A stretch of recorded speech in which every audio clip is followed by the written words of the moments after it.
Police officers, even a city councilman, are now involved in a dispute between two Farmers Branch neighbors. All began over barking dogs, but has now escalated to security cameras and calls to police. The latest, one neighbor put signs in the yard saying that the house is for sale, calling the other neighbor a vulgar word. Fox 4's Melissa Cutler is in Farmers Branch tonight with more. Melissa. Well, Brandon, you know, there's no middle ground here. People either driving by or coming up to us say that they are either in favor of or they oppose this strongly worded sign. It's one heck of a marketing plan. Some say marketing fail on Pebble Beach Drive in Farmers Branch. The sign says house for sale by owner because my neighbor is a D-bag. Think feminine products. Police were called. 5 officers paid the homeowners a visit Sunday and a city councilman on Wednesday night to convince the family to take it down. Didn't work. I mean, we were just hoping that the sign would maybe make him realize that he's pushed us too far and back off on us. We didn't know what else to do. There's a sign in the front and one in the backyard facing Brookhaven Country Club. I've never seen anything like this. We saw golfers taking a break between swings to take pictures, turning the house into a small tourist attraction. I don't know, I just think it's very poor judgment, very poor taste. The feud began about 6 months ago when a renter moved in next door. The Prices say he complained constantly about their dogs barking before 9 a.m. The Prices say they tried to accommodate. We've got a doggy door, we keep them in, we bring them in at dark.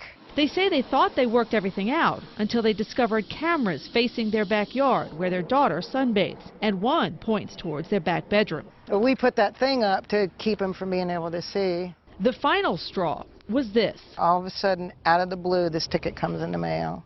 A $120 citation for barking dogs. That's when the sign went up. We don't know what else to do. We obviously have had to be pushed pretty far to go to this extreme. And so we just thought maybe if we did that, that he would catch on and leave us alone. You know, all we want to do is be left alone. There is no HOA for this neighborhood, and for those who find it distasteful. It's my First Amendment right to say whatever I want to, and I'm sorry if it's offensive to someone, but we didn't put a curse word on it. Now, if the renter apologizes, the family says, they'll take down that sign if also he pays that $120 citation that they were hit with. We reached out to the renter by phone and by text. He said he was unavailable, and he referred us to his landlord, and his landlord has not immediately returned calls or texts for comments. All right. Steve, back to you. Melissa, you talked about a city councilman also. What did he have to say about it all? Well, he came by last night, according to the family, and he wanted to see if he could smooth things over, see if he could make both sides, more agreeable and come to an understanding. He says he could see how some people, maybe some of the golfers or people passing by may, find it somewhat humorous, but in his opinion, he said he thought it was inappropriate. He also pointed out, however, that they are not breaking any laws. They have every right to put that sign up.